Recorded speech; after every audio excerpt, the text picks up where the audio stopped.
parler. Stéphie, vas-y ma chérie. D'accord. Alors, on le sait tous, hein, les relations avec la belle famille, c'est pas toujours évident. Mais il faut faire de nombreux efforts. Alors déjà, je voudrais définir pour nos sœurs ce que veut dire belle famille. Le mot belle est un terme de courtoisie qui s'utilise par exemple belle dame, voilà.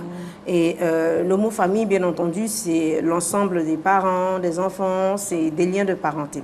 Alors quand on dit belle famille, il s'agit de la famille du conjoint qui doit être traitée avec courtoisie. Alors, une fois qu'on a cette notion de la courtoisie, franchement, on s'épargne déjà au moins 20% de difficultés. Parce qu'on se dit que comme on doit traiter la belle famille avec beaucoup de courtoisie, il y a des choses, bien entendu, que nous devons éviter, des comportements qu'il faut éviter d'avoir. Comme par exemple, avoir trop de familiarité avec la belle famille.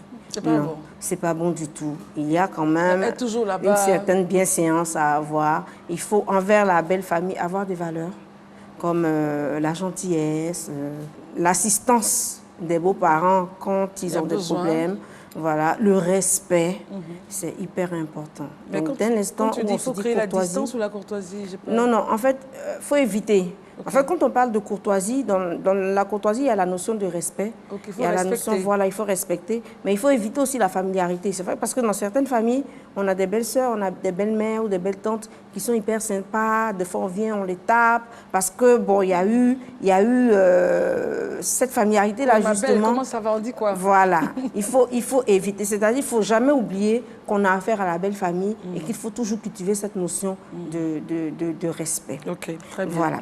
Alors, il faut aussi éviter de se dire que la belle famille est obligée de t'aimer.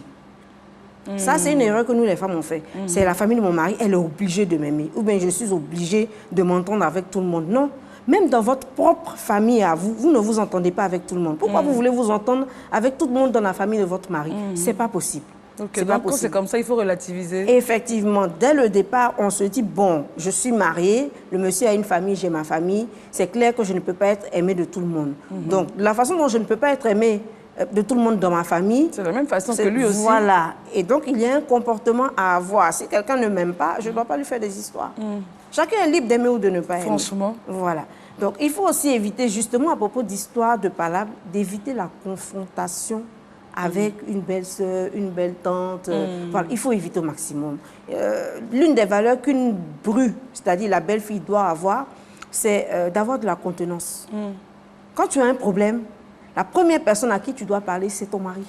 C'est pas directement à C'est pas directement à la maman. Si la maman est venue dire tu as mis trop de piment dans la sauce, c'est pas à elle. Tu vas dire, et puis quoi, tu as un problème, ton fils aime ça comme ça. Non. Ça, c'est trop fort, voilà. ça. Non, mais il y a des femmes qui le font. Il y a des femmes chez qui même la belle-mère ne peut pas s'asseoir dans les fauteuils. Waouh. Oui.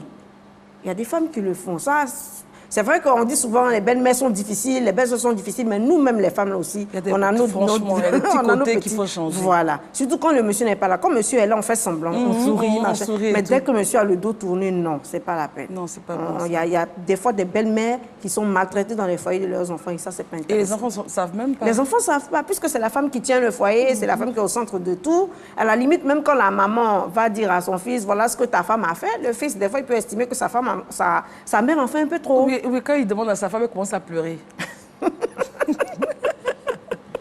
Voilà. Okay. Alors, c'est ça. Il y aura toujours des problèmes, des incompréhensions avec les beaux-parents.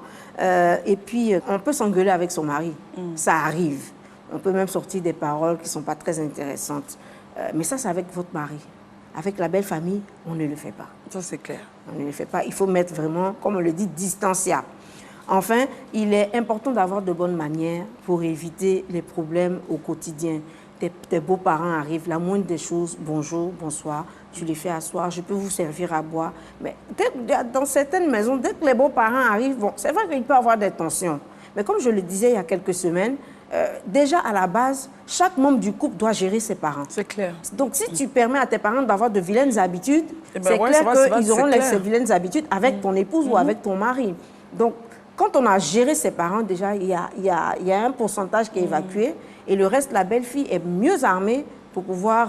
pas que la belle famille arrive et puis automatiquement il est bloqué là-bas. Effectivement, effectivement. Donc il faut vraiment savoir se tenir face à la belle famille. J'insiste énormément sur le respect. C'est fondamental. Très important. Voilà. D'accord. Et puis, garder toujours le sourire, mesdames, même si les relations sont difficiles, il faut garder le sourire.